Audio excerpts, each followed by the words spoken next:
हरे कृष्णा। नमो विष्णुपदाय कृष्णप्रेष्ठाय भूतले श्रीमते भक्तिवेदान्तस्वामिनिति नामिने। नमस्ते सारस्वती देवे गौरवाणी प्रचारिणे निर्विशेष शून्यवादी पाश्चात्य देशतारिणे। जय श्री कृष्ण चैतन्य प्रभु Nityanand Shri Advaita Gadadhar शिवासादि गौरभक्तवृंद।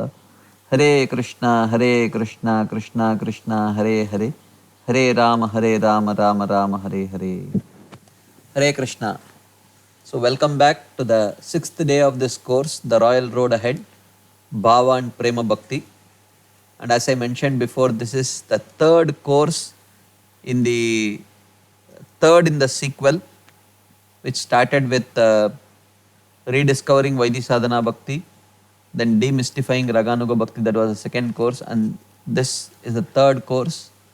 And this is the third and the last sequel in this series, which covers the eastern section of Bhakti Rasamrit Sindhu, which is the portion for Bhakti Shastri as stipulated by Srila Prabhupada. So in that we started discussing the third and the fourth waves of the eastern section of Bhakti Rasamrit Sindhu, which discusses about Bhava Bhakti and Prema Bhakti. So yesterday we completed discussing Bhava Bhakti, and today we will start discussing Prema Bhakti. And I will do a quick recap of what we have seen till now in Bhava. Just the topics we will touch, what we have seen. Just you can't call it a recap, but just the topics, the themes that we have covered. We started by revisiting the old topics which are relevant to understand the themes of Bhava, the theme of Bhava. The basic definition based on which this Bhava Bhakti is, or any of the various kinds of Bhakti that have been discussed till now, is based on the definition of Uttama Bhakti, Anyabhilashita Shunyam Jnana Karmadhyanavritam Anukulyana Krishnana Shilanam. And then we saw that this Uttama Bhakti can be performed at the level of sadhana and at the level of sadhya. At the level of sadhana it is called as Cheshta Rupa Anushilanam, and at the level of sadhya it is called as Bhava Rupa Anushilanam. And we saw that Bhava is practiced at the stage of Bhava Rupa Anushilanam. Then from Madhurya Kadambini we saw what is the nature of this Bhava Bhakti, how Nishta blossoms into Ruchi, then Asakti, and how eventually it reaches the stage of Bhava. This we discussed in this theme. And in the third topic we discussed was definition of Bhava Bhakti. Shuddha Sattva Visheshatma Prema Suryam Shusamya Bhak Ruchibis Chitta Masaranya Kridasau Bhava Uchyate. The three aspects of Bhava, how it is a manifestation of the internal potency of the Supreme Lord. The practitioner becomes qualified to experience the internal potency of the Supreme Lord. Shuddha Sattva Visheshatma indicates that, which is made of Samvit Sandhini and Hladini potency. And Prema Suryamshu Samya Bhak, how this Bhava is a ray of the sun of Prema, and how by inspiring desires to serve Krishna in particular way, it makes the heart very soft. Ruchibis chitta masaranya krid asau bhava uchyate. Like that. And then there are, the fourth theme we discussed that there are two types of Bhava Bhakti. One that arises from Vaidhi and the other that arises from Raganuga. And then in this, connected to this theme, we discussed that there are two ways in which Bhava Bhakti appears. One is through sadhana, sadhana abhiniveshaja bhava, that which arises due to absorption in sadhana. And second is that which arises from mercy, kripa. So within this sadhana abhiniveshaja bhava, we have two types, that which can be inspired by Vaidhi sadhana and that which can be inspired by Raganuga sadhana. We saw some examples of that. And then the second type we saw that a bhava that can be inspired by mercy. And in this we saw two types. The mercy can come from the Supreme Lord himself, and the mercy can come from the devotee. And the mercy that comes from the Supreme Lord himself, we saw there are three types. One is called as Vachika, where the Supreme Lord gives a benediction. Oh, may you develop pure devotional service, like that, and a person suddenly becomes a pure devotee. And we also saw that alokadana. Sometimes the Lord presents his own form in front of that person, and that person, without even having to perform any sadhana, directly reaches the stage of bhava. That is also possible. And then the third category we saw is vachika, alokadana, and the third is harda. Sometimes the Supreme Lord may inspire such a kind of bhava from within. That is also possible. This sometimes we saw the case of Shukadeva Goswami. With no apparent practice of sadhana, and there is the Supreme Lord is not giving some vachika or alokadana, but still from inside the Supreme Lord inspired that bhava in some personalities. So in this way, this kripa siddhas who receive bhava through the Supreme Lord, these three categories are there. And apart from that, Mrigari and others, they received kripa siddhi through devotees like Narada Muni. So in this way, we saw that different ways in which one can receive bhava bhakti. Then the sixth theme that we discussed was, how can you know what are the reliable symptoms of bhava? If you see a person and he is showing some symptoms of ecstasy, ecstatic symptoms are seen in his body. So how do you confirm whether those ecstatic symptoms are due to bhava bhakti? In this context, we discussed the 9 anubhavas which are reliable symptoms of bhava. Kshantir, avyartakalatvam, we saw kshantir, avyartakalatvam, and manashunyata, ashabandha, samutkanta, namagane sadaruchi, asaktis tadgudakyane, pritis tad vasadistale, like that. Nine qualities which are prominently seen in a person, which are permanently present in that person. It is not wavering. So these 9 qualities, when like tolerance, intense humility, and great desire to chant the holy names, great desires to glorify the Supreme Lord, a very great attachment to staying in the places where the Supreme Lord has performed his pastimes. These symptoms are constantly present in this person, and he does not waste a single moment of time away from Krishna consciousness. So if all these symptoms are there continuously in that person, then these are actually reliable symptoms, and such a person may not necessarily show the external ecstatic symptoms of the sattvika bhavas. If that is there, that is additional, that is very good, but only presence of the external sattvika bhavas is not a reliable symptom of bhava. So we saw these reliable symptoms of bhava. This was the 6th theme that we discussed. The 7th theme we discussed from Madhurya Kadambini. A very poetic description of a person who has reached the stage of bhava, how he behaves, his anxiety to meet the Lord, and having met the Lord, how he behaves, how he tries to, how each one of his senses tries to individually relish the form of the Supreme Lord. Like that in detail we discussed about the actions of a person at the stage of bhava. That was the 7th topic that we discussed. The 8th topic which we elaborately discussed was Rati Abhas. So in some people, those external symptoms of sattvika bhavas may be seen in such people without the presence of the 9 reliable symptoms. Then we saw that it could be due to 4 different reasons, and one reason we elaborately discussed was Rati Abhas.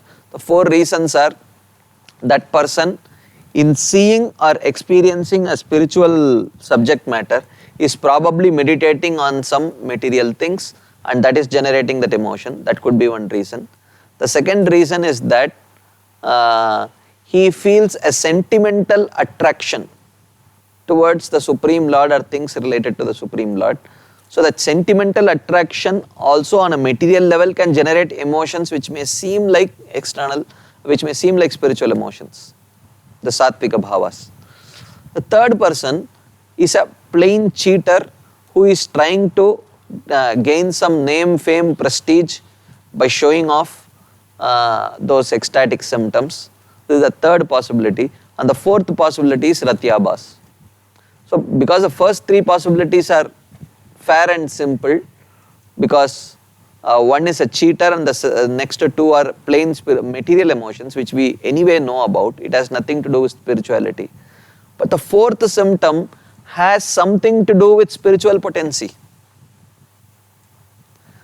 But it is not completely spiritual bhava also. So this needs explanation. So we discussed this theme in detail about ratyabhas, the reflection of bhava, which may happen in persons who may not have anyabhilashita shunyam jnana karma dhyanavrita shraddha. They may have mixed faith or they may have plain curiosity. Even in such people, some weak external symptoms of bhava may be seen. This is due to the association of very, very exalted devotees in a very spiritually surcharged atmosphere. So therefore the moon of true bhava within the heart of that pure devotee may get reflected in the heart of the receiver. This is possible. So in this context we discussed two types of ratyabhas. One is called as the pratibimba ratyabhas, which is manifest in persons who have deep attraction for mukti or bhukti. When such people come in touch with devotees, very pure devotees, exalted devotees, in a very spiritually surcharged atmosphere, they get very much deeply affected and they may start, tears may start coming from their eyes and they may experience other such ecstatic symptoms. That is called as pratibimba ratyabhas, and the cause of pratibimba ratyabhas is what we discussed now. And then we also saw chaya ratyabhas, which is much more weaker in intensity compared to the pratibimba ratyabhas, because a person who comes in touch with a spiritually elevated person in a spiritually surcharged atmosphere may come there with only some weak curiosity to know about what's happening there. And because that the intensity of desire is very weak, therefore the reflection also is a very weak, pale reflection, which is called shadow, chaya, and that is called as chaya ratyabhas. That is also possible. These two people, as we discussed before, are not trying to cheat. They are genuine. They also don't know what exactly is happening in their body, why they are crying, why they are behaving in that way.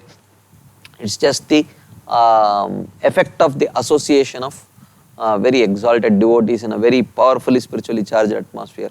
So they are genuinely experiencing it, but they don't know why they are behaving in that way. And as soon as the person leaves, immediately or after some time, those effects wane away and then they wonder, oh, what was that? Like that.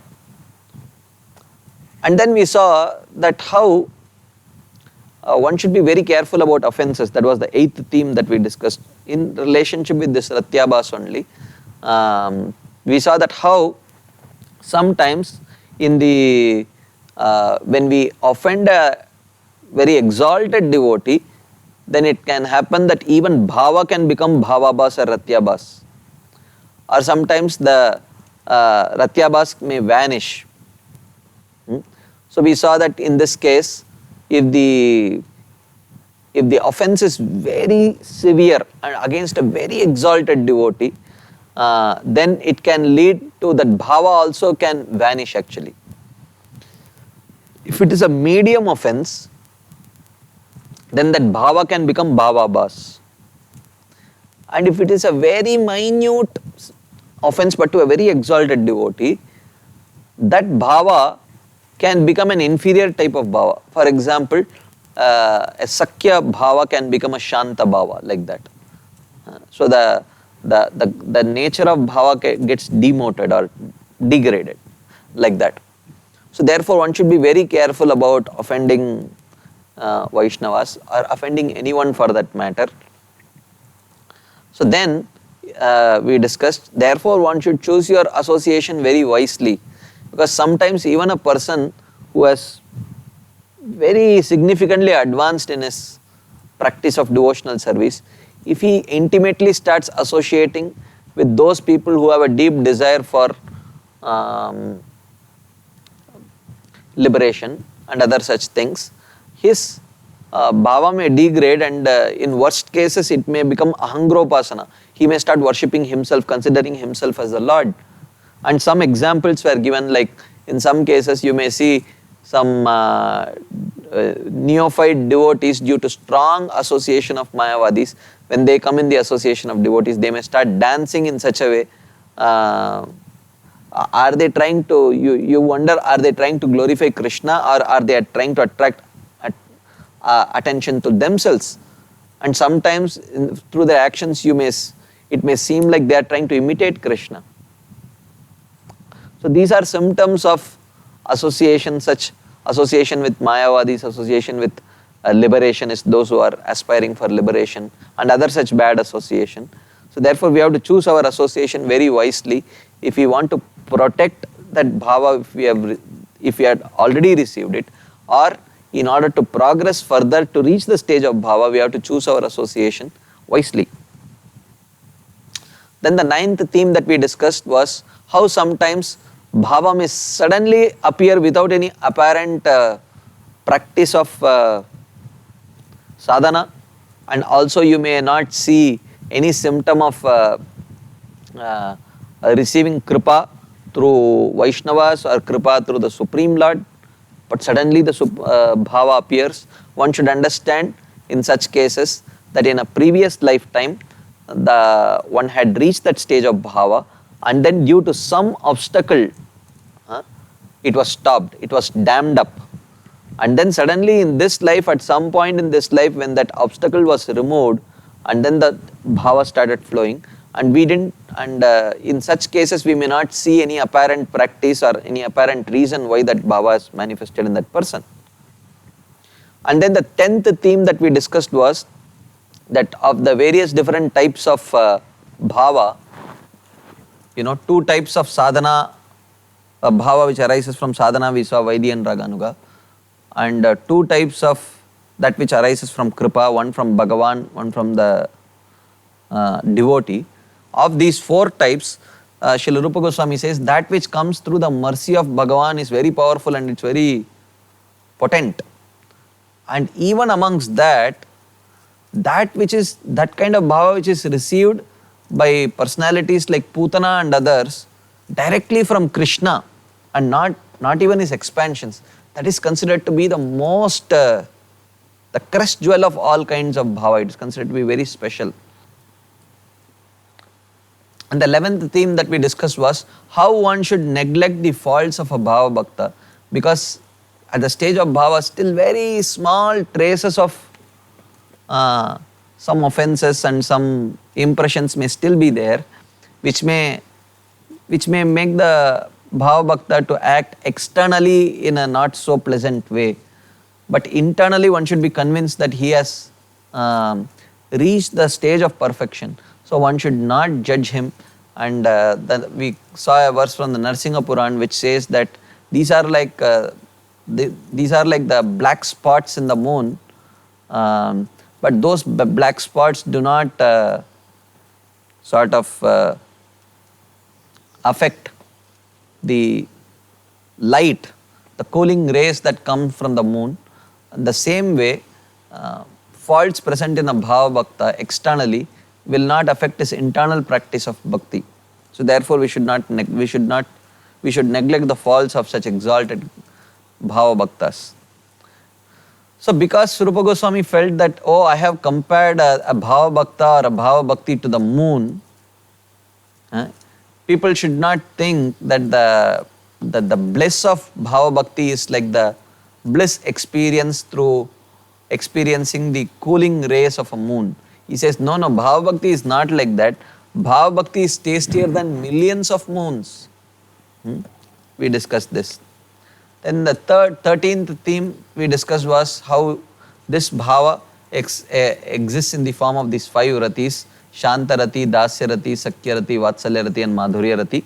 And then finally we discussed, the last theme that we discussed was how perfection of all the rasas is in Krishna only. Krishna means Krishna in Vrindavan. He is Akhila Rasamrita Murti. That is our aspiration, to please him, to establish a relationship with Krishna in Goloka Vrindavan. That is our aspiration. And he is the perfect reservoir of all the rasas that we saw yesterday. That was the last theme that we discussed yesterday. So that is like because we have completed bhava, I just took this opportunity to go over a quick overview of what we have seen in this stage of bhava bhakti. So now we will start with prema bhakti. We have another 40 minutes left, and whatever we can cover, we will cover. So we will start by trying to understand the definition of prema bhakti.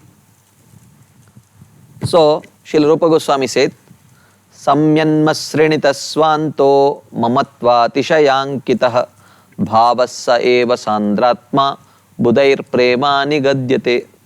So he says, bhavaha sandratma. We saw, when we were discussing bhava, we saw prema suryamshu samya bhak. If prema is compared to a sun, bhava is compared to one sun ray.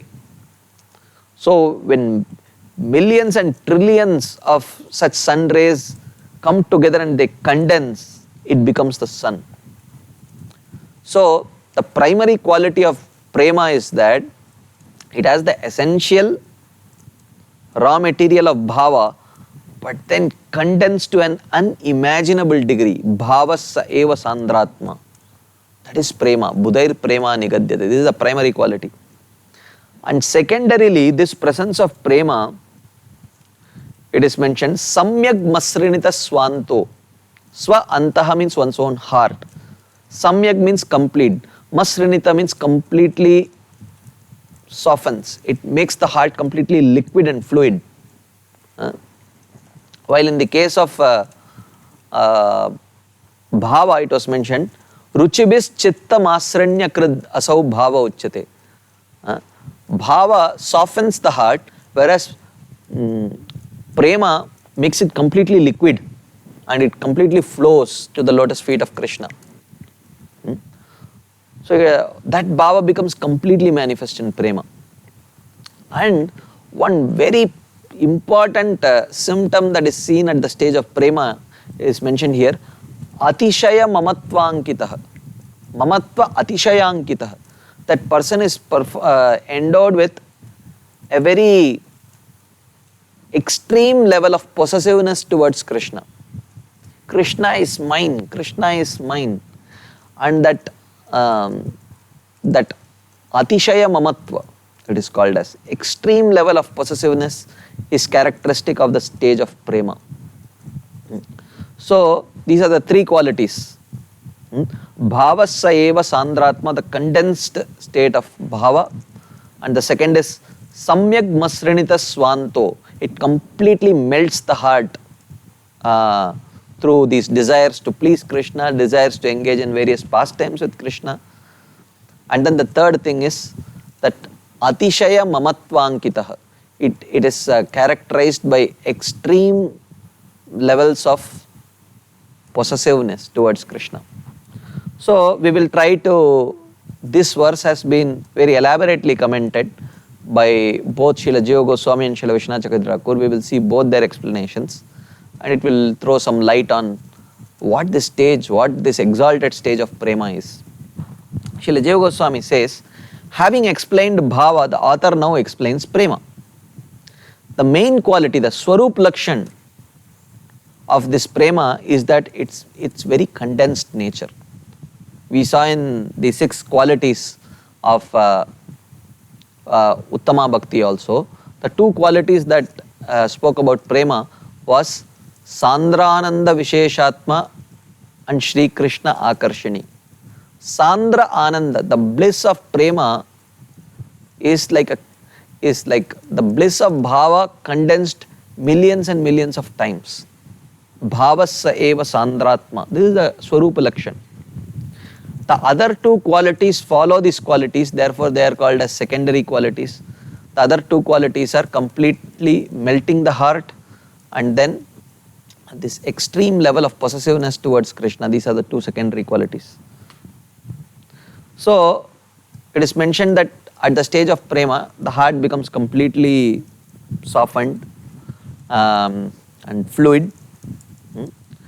And it is mentioned, moreover, prema is condensed bliss, the highest state of bliss compared to the preliminary state of bhava. And this prema also has extreme possessiveness of Krishna, atishaya mamatva. That type of bhava is called as prema. Now, a doubt may arise. What is the doubt? If you say bhava is the cause of prema or prema is caused by bhava, and if bhava transforms into prema, then bhava becomes the material cause of prema. Just like, and it should vanish.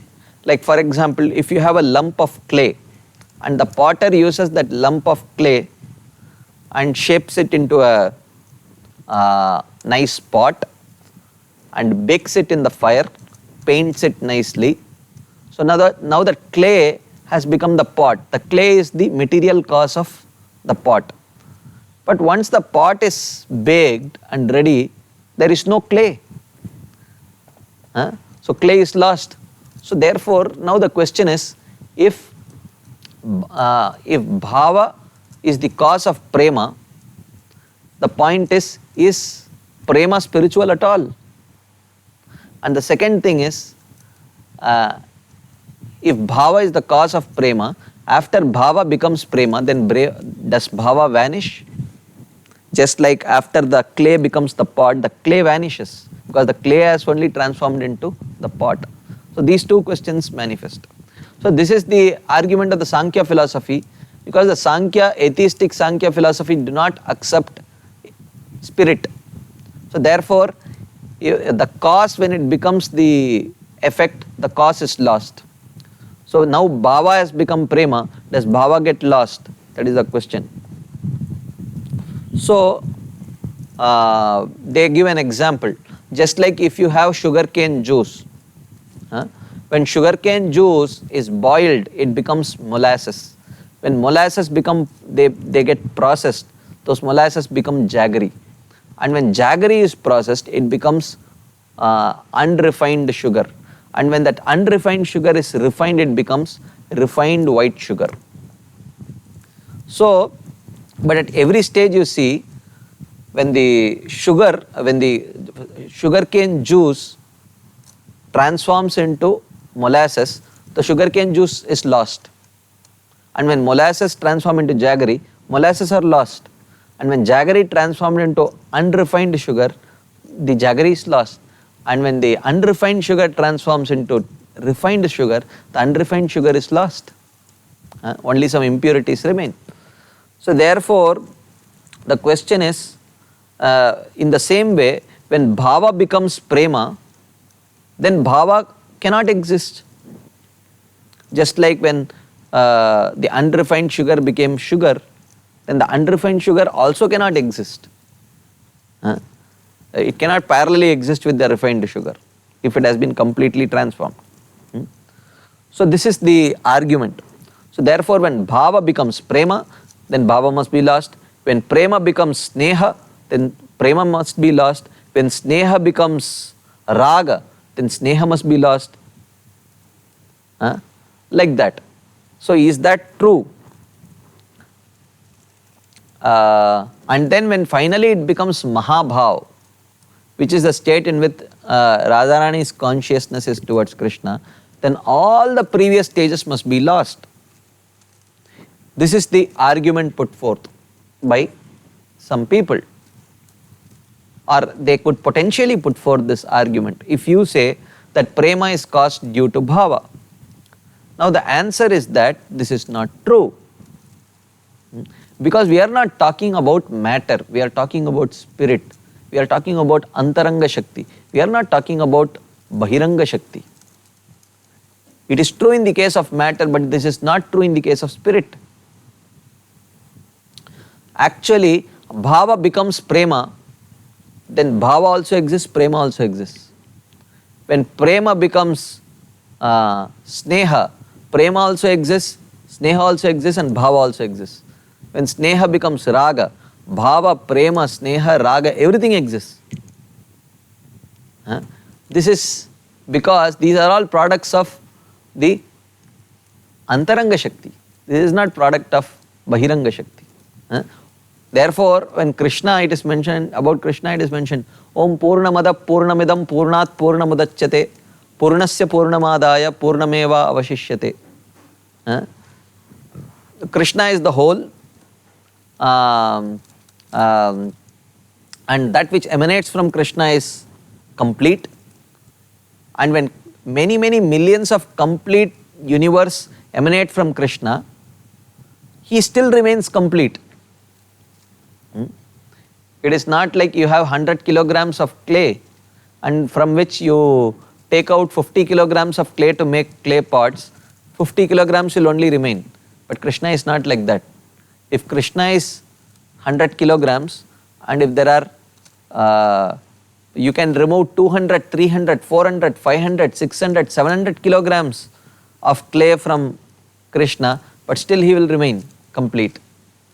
Similarly, bhava becomes prema without giving up its previous state because of the achintya shakti.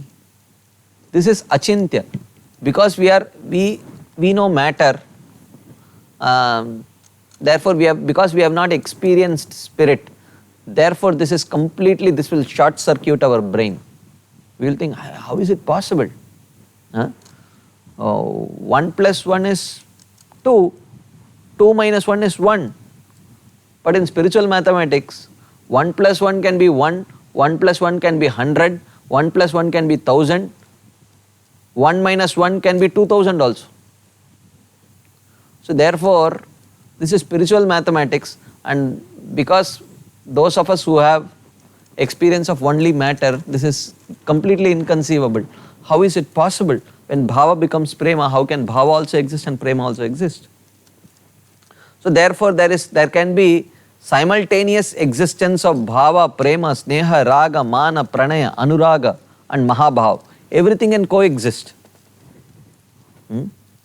So this is the explanation that is given by Srila Jiva Goswami. Srila Vishwanath Chakravarti Thakur explains the same thing but giving a slightly different example, which is still more relishable. So that's why I took both the explanations. So he says that even though bhava matures into prema, one should understand bhava and prema both simultaneously exist. And he gives a further explanation by telling that even though one may possess intense prema, but at some times he may experience a lesser intensity of emotions with Krishna at the level of bhava also. So therefore it parallelly exists. And even when the devotee reaches the highest stage of, for example in the stage of Chaitanya Mahaprabhu, even though he was at the stage of Mahabhav, it is not that at every moment he was exhibiting that Mahabhav. Sometimes when he was with Swarup Damodar Goswami and Ramananda Rai, he does express such emotions, but at other times he may be expressing a lesser intensity of emotion. So because even those, they exist. Same with material emotions also. In one sense, if you see, we may have intense affection towards some people, material affection, but it is not that at every moment we may express it with that intensity. Sometimes even though we may possess that kind of intense affection towards them, sometimes we may express it in a lesser quantity also. Okay. So therefore, bhava takes one of the 5 principal forms as sthai bhavas, which is Shantarati, Dasyarati, Sakyarati, Vatsalarati or Madhuryarati. So this remains with the devotee permanently. So even when Shanta Rati becomes Shanta Rasa, Shanta Rati also remains, Shanta Rasa also remains, like that. But of course, one may say, oh, but at the stage of bhava, there are still some anarthas or impurities present, trace amounts. So which means when the person at the stage of prema comes and acts on the level of bhava, will he also have those traces of anarthas? No, that is not there. But the intensity of experiencing that relation, that intensity of the emotion may be slightly toned down on the level of bhava. But the impurities that are normally present in a bhava bhakta, that will not be present in a prema bhakta. That is indicated here by Srila Vishwanath Chakravarti Thakur.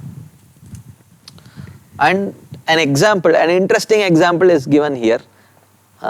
Jiva Goswami gave a very interesting example, a material example to explain the spiritual subject matter. Srila Vishwanath Chakravarti Thakur takes it one step forward. He gives a spiritual example to explain this spiritual subject matter. He gives the example of Krishna's body. He says, when Krishna is in his childhood form, Balya Avastha, so that is a very sweet form, but then when he grows up and attains the Pauganda Avastha and the boyhood, that is still more sweet. But that does not mean that the Balya form is vanished. In our case, we all have grown up, and most of us who are sitting right now in front of the laptop screen or desktop screen or your smartphone screen, you must be most likely in your middle age, or maybe some of you may be youngsters also.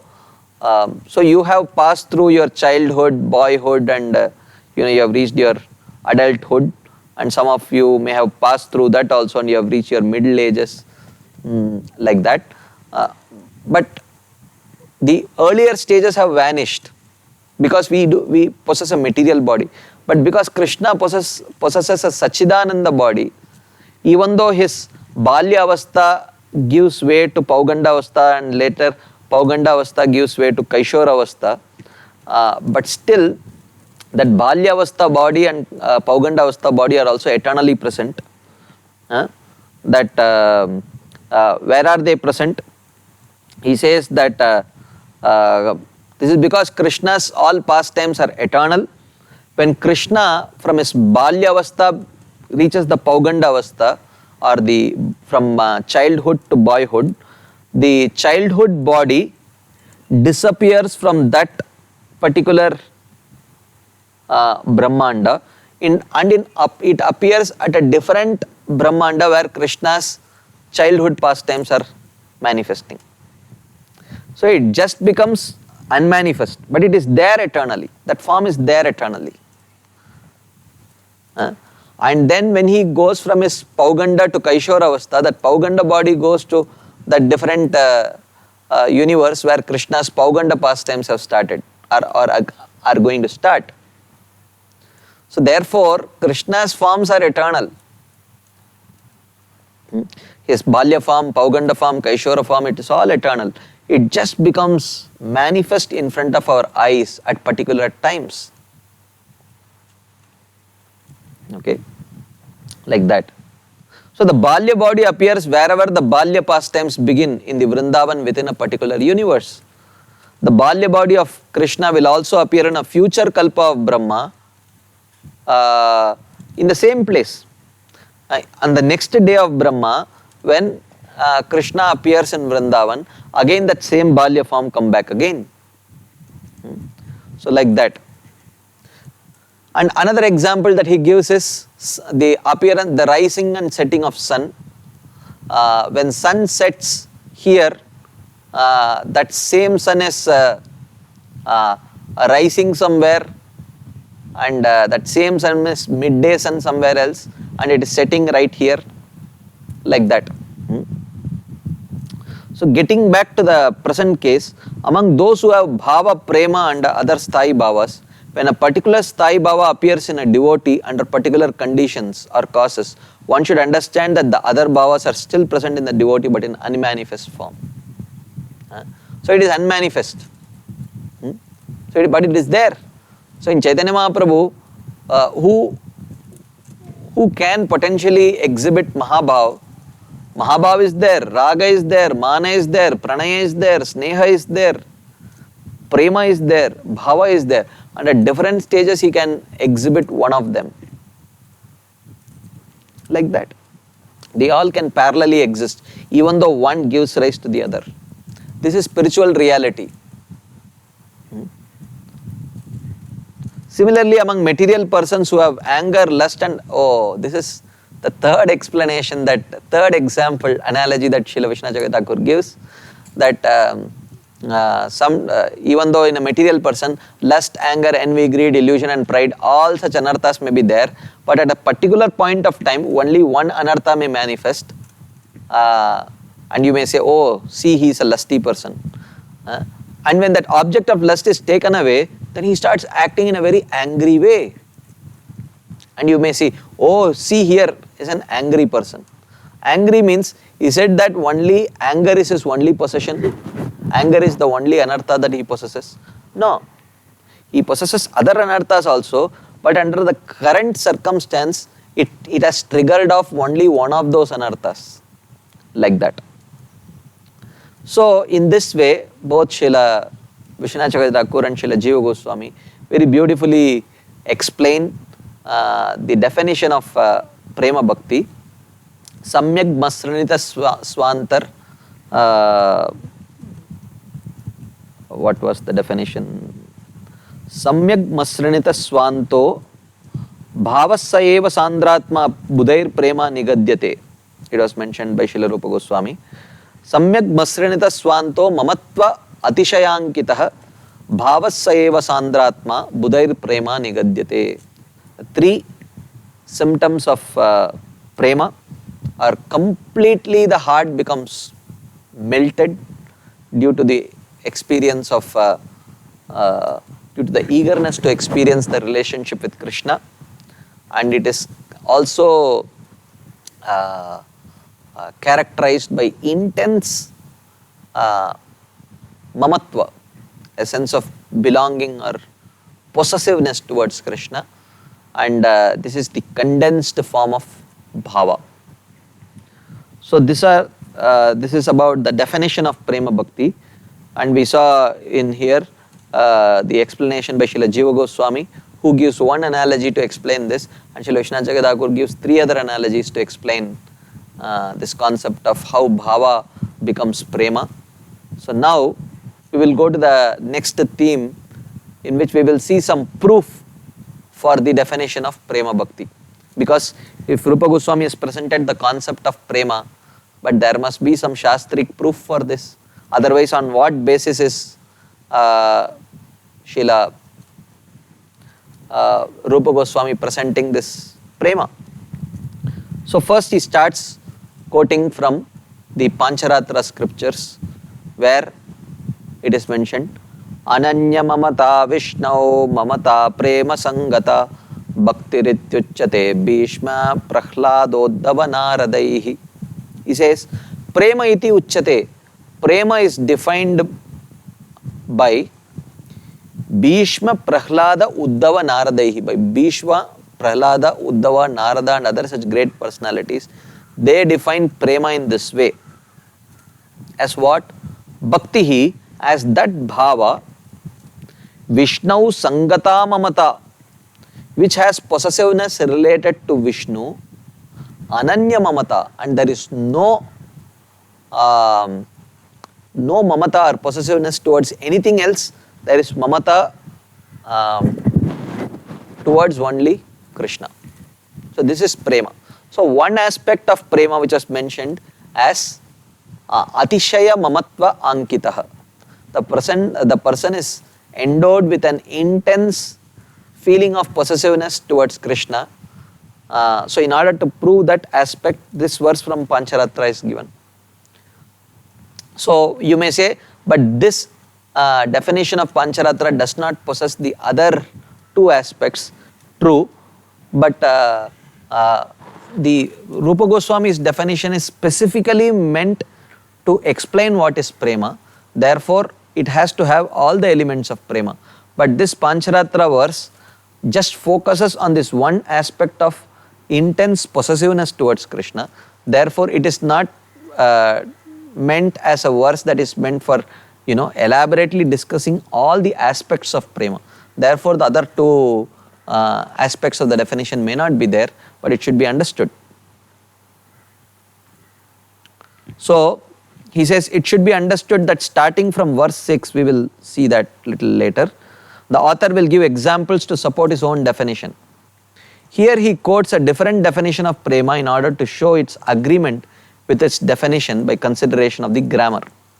So in this, bhakti refers to the stage of bhava. He says, Bhakti premochate bhishma mukyair yatra tu sangata mamatanya mamatvena varjitet yatra yojana. Srila Rupa Goswami says, iti atra yojana. Those who are grammarians,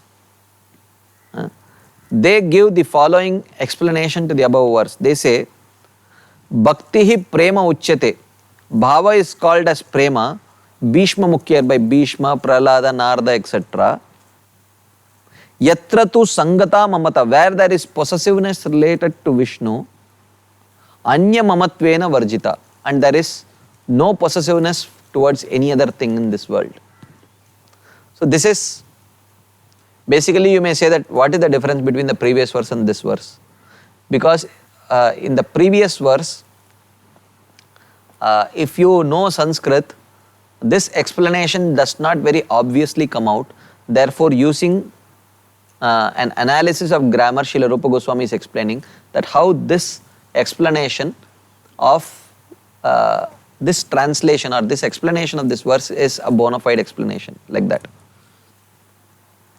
So, we have another 15 minutes left. So, we will start the next theme, ways in which prema bhakti appears. This discussion that we are going to have is very similar to the discussion that we had in the stage of bhava. How does bhava bhakti appear? We saw prominently two ways, through sadhana abhinivesha and through kripa. So, in the case of prema, we will see prema generally arises not directly out of sadhana, but sadhana matures into bhava, and from bhava one gets. So, the two ways in which prema appears are either through bhava or through kripa. So, that's what we are going to see now. Bhavotto atti prasadottaha Shri Harer iti sadvida. So, Srila Rupa Goswami says, this prema for the Lord has two types. Bhavotto, that which arises from bhava, and ati prasadottaha, and that prema which arises out of intense mercy. Let's try to understand prema that arises out of bhava. So in this again you can say Vaidhi bhavotto and Raganuga bhavotto. You can have Vaidhi bhava and Raganuga bhava, and prema can arise out of either one of them. Through either Vaidhi bhava, or that bhava which has arisen out of Vaidhi sadhana, or that bhava which has arisen out of Raganuga sadhana. So he says, Bhava evantaranganam anganam anusevaya aroda parama utkarsham bhavotta parikirtitaha. So in this verse he is explaining, he is defining what is this bhavotta prema. What is that prema that arises out of a prior practice of bhava? He says, Bhava eva, that bhava, arudaha parama utkarsham, as in yogaru rukshu and yogaruda. Arudaha means the super excellent stage.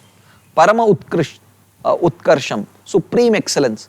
When that bhava reaches supreme excellence, antaranganam anganam anusevaya, by continual service using all the essential angas of bhakti, Krishna Anushilanam.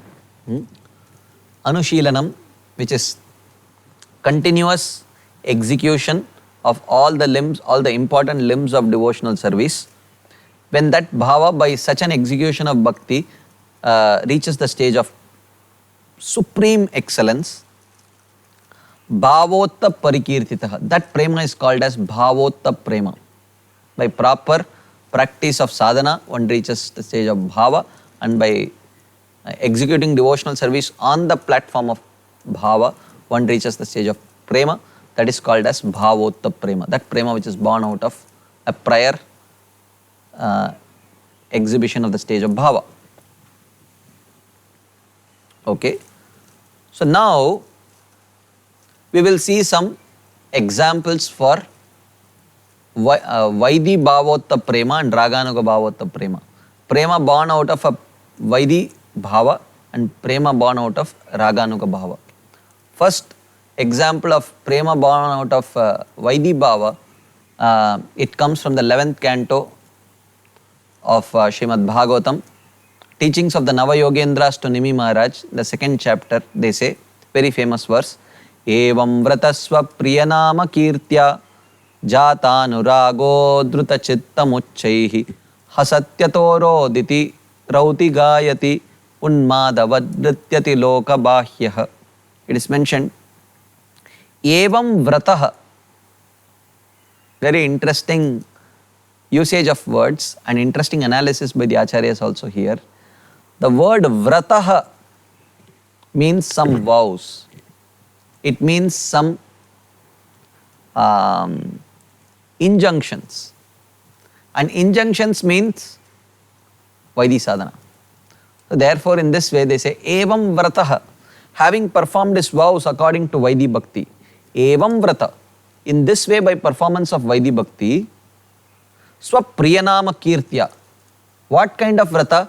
Chanting the holy names and other such things. Priyanama kirtya, chanting the holy name of his beloved Lord, hearing his holy descriptions.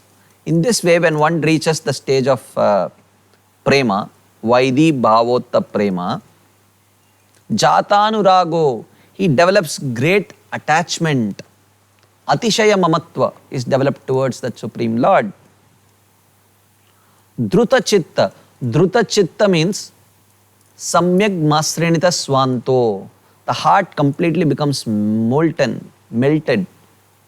That is the meaning of druta. Druta means melts. Chitta is heart. You see, all these characteristics. Atishaya mamatva is indicated by jatanurago. And samyak masrinita swanto is indicated by druta chitta. Like that. And when the heart melts in this way, externally it starts manifesting in the body. Some anubhavas, some sattvika bhavas start manifesting. Uchchaihi hasati, he starts laughing loudly. This is an anubhava. Roditi, he starts crying sometimes. Rauti, he starts shouting sometimes. Gayati, nrityati, unmadavad, he sometimes sings, he sometimes dances just like a madman. Loka bahyah, completely becoming indifferent to what other people will think about him. So this is the stage of prema. Vaidhi bhavotta prema. This example is given by Srila Rupa Goswami here to explain that how one can get prema due to bhava which has arisen out of a prior practice of Vaidhi sadhana bhakti. And that Vaidhi sadhana is indicated by the word evam vrata. Swapriyanama kirtya. Like that. So this verse is quoted. Vaidaha means produced by Vaidhi bhakti.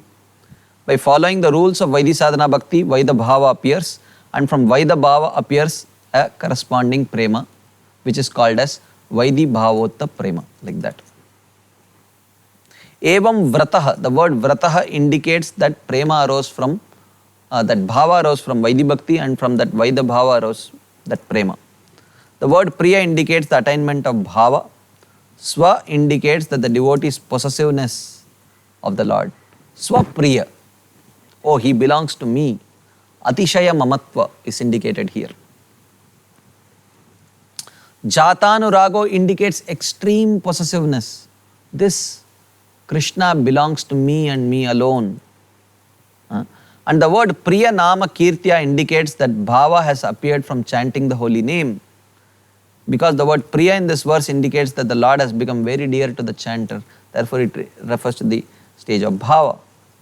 Rauti means to make sounds loudly, but other than crying. Because the word crying is already indicated in Roditi. Like that. Loka Bahya means he is beyond humans or beyond ordinary or ordinary humans or extraordinary. He does not, his actions are not born out of the three modes. One can cry being impelled by the mode of ignorance. One can become extremely attached due to mode of passion. One can become very happy due to mode of goodness. But the happiness, attachment and crying exhibited by this person is not material, being inspired by the three modes. It is inspired by this deep love. Therefore, he is addressed as Loka Bahyaha. He is beyond ordinary humans. He is extraordinary. Like that. So, this was the example for Vaida Bhavota Prema. That prema which arises out of a practice of Vaidhi sadhana bhakti which leads to bhava. Next he gives an example for Raganuga Bhavota Prema. That Raganuga bhakti Raganuga sadhana bhakti which eventually becomes bhava bhakti, and that bhava bhakti eventually matures into prema bhakti. He gives an example from the Padma Purana. Napatim kamayet kanchid brahmacharya stita sada tameva murtim dhyayanti chandrakantir varanana Shri Krishna gatam gayanti romanchodbeda lakshana asmin manvantare snigda Shri Krishna priya vartaya. So Padma Puran says, asmin manvantare, in this manvantara, Chandrakantir varanana, the beautiful faced Chandrakanti, Brahmacharya stita sada, she continuously remained celibate. Tameva murtim dhyayanti, and she continuously meditated on the deity form of the Lord, on the deity form of Krishna. Na kanchit patim kamayet, thinking that, oh, I should not aspire for anyone else as my husband other than Krishna. Like that she thought. Shri Krishna gatam gayanti, she would sometimes sing the glories of Krishna. Romancha udbeda lakshana. You see, this is the mention of, so singing Krishna's qualities is the indication of anubhavas, and a hair standing on end indicates the sattvika bhavas. Snigdha, she developed complete affection for Krishna, indicates atishaya mamatva. Shri Krishna priya vartaya. How did she develop that kind of attachment? By hearing topics about Krishna, she developed great attraction for Krishna. So because the object of attraction is Krishna, this indicates Raganuga. It is understood that because she meditated only on the deity of Krishna, she had already achieved bhava for the deity. She did not desire anyone else as her husband. This also indicates her madhurya bhava. This indicates a feeling of deep possessiveness of Krishna. Thus, prema is indicated as per the definition of prema given in verse 1. So this indicates prema arising from Raganuga Bhavota. So, as we saw, two types of prema, Bhavotta and Ati Prasadotta. That prema which arises out of a prior presence of bhava, and that bhava can arise out of Vaidhi sadhana or Raganuga sadhana. We have seen these two. And how prema can also arise out of kripa, Ati Prasada.